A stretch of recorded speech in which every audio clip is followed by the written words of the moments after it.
Бүгін біз өте дәмді, жұмсақ булочки дайындайтын боламыз.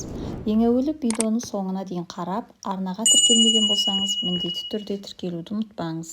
Ең әуелі жылы сүтімізді таза ыдысымызға құямыз. Бұл жерде сүтіміз жылы болуы маңызды. Сүтімізге қантымызды салып, бір араластырып, артынша 2 ас қасық сұйық майымызды құятын боламыз. Толық құрамды төменге описанияға қалдыратын боламыз, сол жерден қарап жасасаңыздар болады. Араластырып алып, бір жұмыртқамыздың сары уызын, яғни бетіне жағуға алып қалатын боламыз.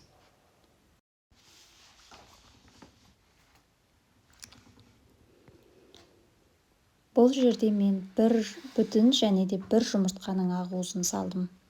Жұмыртқамызды салып, жақсылап араластырып, артынша ұнымызды ақырын сетадан өткізе отырып қосатын боламыз.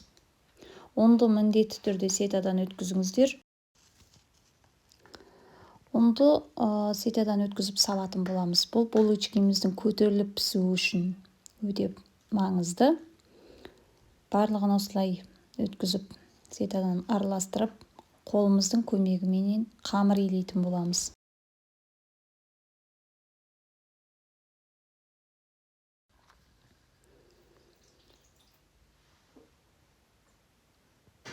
Ұнымыздың басын қолымыздың көмегімен басын біріктіріп, үстіне кішкене майымызды және де бұл жерде булочкаларымыздың пух-пух, яғни жұмсақ болып көтерілуі бұл жерде уксус, яғни сірке суына да байланысты болады. Мен бұл жерде 9% сірке суын уксусты, яғни қолдандым. Барлығын жақсылап тұрып илейтін боламыз. Біздің ұнымызға толыққанды майымызбенен жаңағы уксусымыз сіңіп кету керек. Мен бұл жерде кішірек ыдысқа ашытуды жөн көрдім. Осылай таза ыдысымызға салып, бетін салапанменен жақсылап тұрып жауып, жылы жерге 1 сағатқа қалдыратын боламын.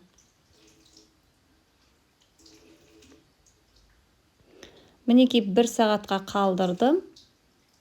1 сағаттан кейін ұным осылай жақсы болып көтеріліп қалды. Енді бұдан өз қалауларыңыз бойынша булочкидің формаларын жасайтын боламыз.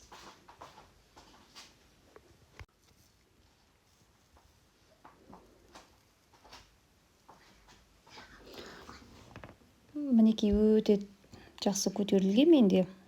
Бұл жерде көп құрғағын сеппеңіздер. Мен бұл жерде сұйық май қолдандым, кішкене жабыспас үшін қолыма және де жазатын, яғни столыма кішкене сұйық май жағып жібердім. Булочкалардың формасын өз қалауларыңыз бойынша жасасаңыздар да болады. Мен осылай жасадым.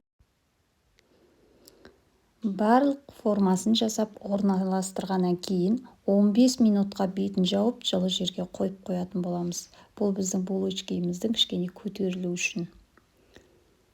Мінекей 15 минутқа қалдырдым. 15 минуттан кейін булочкаларымыз осылай көтерілетін болады. Енді осыған жаңағы алып қалған жұмыртқамыздың сары уызына кішкене сүтімізді қосып, жақсылап араластырып, бетіне жағатын болады.